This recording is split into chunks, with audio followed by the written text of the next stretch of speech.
विधानसभा चुनाव 2023 के लिए निर्वाचन संपन्न हुए 6 दिन बीत चुके हैं। अब सभी को बेसब्री से नतीजों का इंतजार है।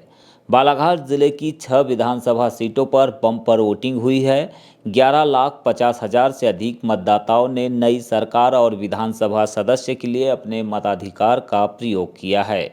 चुनाव समाप्ति के बाद उम्मीदों के बाजार में चर्चाओं का दौर भी लगातार गर्म है।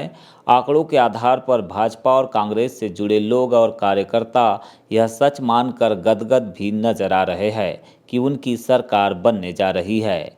किसी को वास्तविक स्थिति के लिए मतगणना का भी इंतजार है, लेकिन उससे पहले कयासों और उम्मीदों का दौर भी लगातार देखने को मिल रहा है। यह दौर 3 दिसंबर तक लगातार जारी भी रहेगा। बालाघाट और परसवाड़ा विधानसभा में किस विधायक के सर पर ताज सजेगा, इसके लिए गांव-गांव में अब चौक चौराहों से लेकर पान दुकानों तक लोगों का गणित लगने लगा है। लोग अपने अपने प्रत्याशी को विजयी बनाने का दावा कर रहे हैं। बालाघाट में कई ऐसे कार्यकर्ता और समर्थक हैं जो अपने प्रत्याशी की जीत को लेकर आश्वस्त होकर जीतेगा तो भाऊच कहकर लीड कम होने का भी दावा कर रहे हैं। वहीं दूसरी ओर कांग्रेस के कार्यकर्ता भी इस बार जीतेगी तो भाभी जी कहकर अपने प्रत्याशी के पक्ष में पूरा माहौल बता रहे हैं।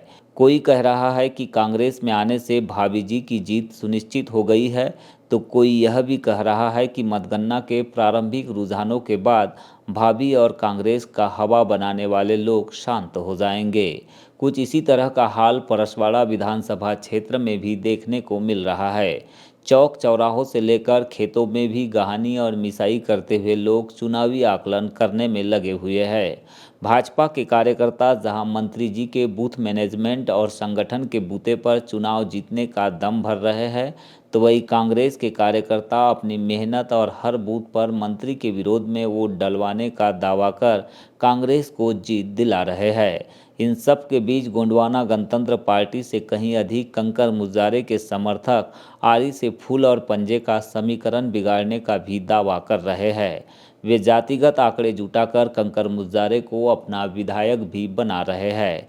कुल मिलाकर भाजपा और कांग्रेस के कार्यकर्ता पोलिंग के हिसाब से मतदान की समीक्षा में लगे हुए हैं कि किस पोलिंग से किसको फायदा या फिर नुकसान होने वाला है। गांव की चौपालों, नगर के चौक चौराहों पर बैठे लोग बम्पर वोट से अपने अपने प्रत्याशी की जीत का दावा कर रहे हैं। हालांकि यह सब उम्मीदों का समीकरण है। कौन सा दल जीत रहा है और इस चुनाव में कौन किस पर भारी पड़ेगा, यह सब 3 दिसंबर को ईवीएम खुलते ही समझ में आने लगेगा। हर दल के लोग अपने प्रत्याशी की जीत को सुनिश्चित मानकर चल रहे हैं। कोई भी यहां पर हार मानने को तैयार नहीं है। बालाघाट विधानसभा में मुख्य मुकाबला कांग्रेस और भाजपा के बीच ही देखने को मिल रहा है, लेकिन इस बार भी इन दोनों के अलावा निर्दलीय प्रत्याशी विशाल बिसेन के प्रदर्शन पर भी सबकी नज़रें बनी हुई है, क्योंकि उन्होंने इस चुनाव में भाजपा और कांग्रेस दोनों के मुकाबले चुनाव प्रचार से लेकर उनकी खिलाफत करने में कोई भी कसर नहीं छोड़ी है, जिसे लेकर भी कुछ लोग अपना अपना आकलन करने में लगे हुए हैं। वही आम मतदाताओं का कहना है कि किसी भी पार्टी का विधायक जीते और किसी भी दल की सरकार बने, सीधे तौर पर महिलाओं और किसानों के साथ अन्य लोगों को भी इस चुनाव में लाभ मिलने वाला है, क्योंकि दोनों ही पार्टियों के द्वारा काफ़ी कुछ घोषणाएं की गई है। बहरहाल सबकी नज़रें अब 3 दिसंबर के परिणामों पर टिकी हुई है।